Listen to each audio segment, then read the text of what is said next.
अनधिकृत इमारतींवरील कारवाई थंडावली. राडारोडा आणि मातीच्या ढिगाऱ्यामुळे अडथळा. नालासोपाऱ्यातील 41 इमारतींवरील कारवाई दुसऱ्या दिवशी थंडावली आहे.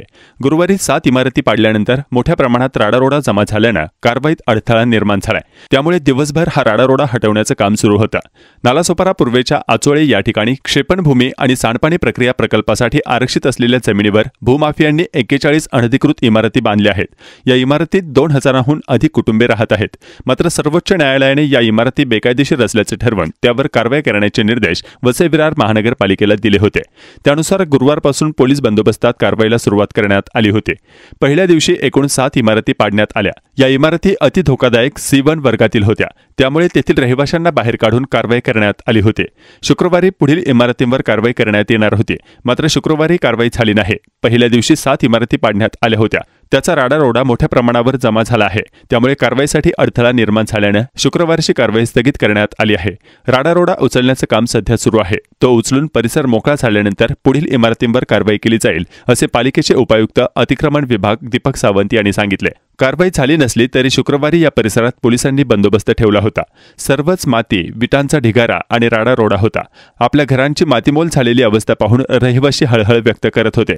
कारवाई सुरू झाल्याने रहिवाशांनी अन्यत्र आपले बस्तान हलवण्यास सुरुवात केली आहे. सोमवारी पुढील कारवाई होण्याची शक्यता आहे. एवढ्या थंडीच्या टायमामध्ये ते चादर वगैरे आणि जेवण आणि त्यांनी पाण्याची पण आणि जेवण्या सगट आणि आम्हाला राशन जे आमचं डुकराने यांनी त्यांनी खाल्लेलं पूर्णपणे आम्हाला जेवढा मोबदला गेला होता आमचा त्याच्यापेक्षा काही गुणा जास्त आम्हाला त्यांनी मदत केली.